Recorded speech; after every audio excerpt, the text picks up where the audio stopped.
Idol, paano naman madalas po kasi ako mag-cheat day? Di ko po mapigilan. Ano po ba maipapayo mo sa akin? Gusto ko na gumanda talaga katawan ko. Sana manotice. So ayan, sagutin natin tong tanong ni Giancarlo Dinulos. Kaya ang gagawin natin for today's video ay isang matinding motivation kasi medyo matagal-tagal din tayong nahinto sa pagmamotivate ng isang tao. Etong si Giancarlo ay gusto niyang mamotivate para bumalik na siya sa magandang katawan. So, re-real talkin natin si Giancarlo. Giancarlo, hindi gaganda katawan kahit anong gawin mo. Okay? Kahit anong gawin mo, Giancarlo, hindi gaganda katawan. Kasi sa nakikita ko, wala kang disiplina. Ito, real talk lang ha. Kasi ayan, no, ang dalas mo mag-cheat day eh. Ang dalas mo mag-cheat day, hindi mo mapigilan. Actually, sobrang dali lang naman magpaganda ng katawan eh. Ang kailangan mo lang disiplina. Okay? Ang gagawin mo lang, maglo-low carbs ka, kakain ka lang ng mga healthy.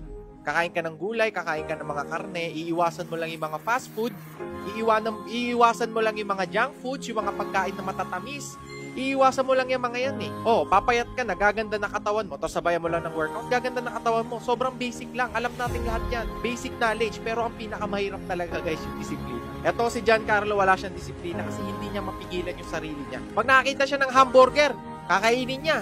Hindi niya pipigilan yung sarili niya. O pinipigilan niya yung sarili niya pero hindi niya kayang pigilan. Makakita yan ng mga ice cream, mga cake. Ayan mo, yan yung mga pagkain na masasarap. Yan po yung mga pagkain na mahirap pigilan. Okay, dyan natin nasusukat ang disiplina natin sa kagustuhan natin. Alam mo, eto ang pinakamagandang tips na maibibigay ko sa'yo.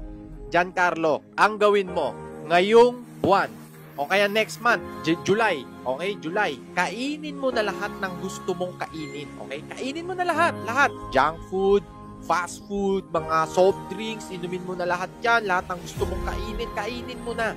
Buong July. Kainin mo na, magpakasawa ka. Tapos, pagtapos ng July, simulan mo na pigilan yung sarili mo. Okay, pigilan mo.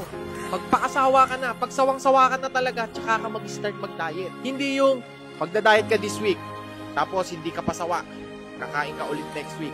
So, every week, kumbaga ang tawag sa'yo, every other day kang nagda-diet. This day, magda-diet ka, bukas hindi. So, walang kwenta po yung ganun. Ha? Walang kwenta. So, ang gawin mo, magpakasawa ka na buong July, tapos August hanggang December, ayusin mo na yung sarili mo. Mag-diet ka. Ha? Yan ang pinakamagandang tips yan. Kasi actually, nung nawala ako sa track, ganyan din ang ginawa ko. Buong month, nagpakasawa ako. Ha? Kumain ako ng kumain, di ako nag-workout. Talagang sawang-sawa na ako sa mga pagkain. So, nung nag-start na ako, sinimulan ko yung mindset ko na, ito na. Ito na ang oras para mag-diet ako. So, ayun, tuloy-tuloy na. Hanggang ngayon, nagda-diet ako. Ganun lang po ang gagawin mo. Pero kung hindi mo pa rin talaga mapigilan, hindi ko na alam gagawin ko. O, kung hindi mo pigilan, hindi siguro para sa'yo talaga ang pagiging healthy.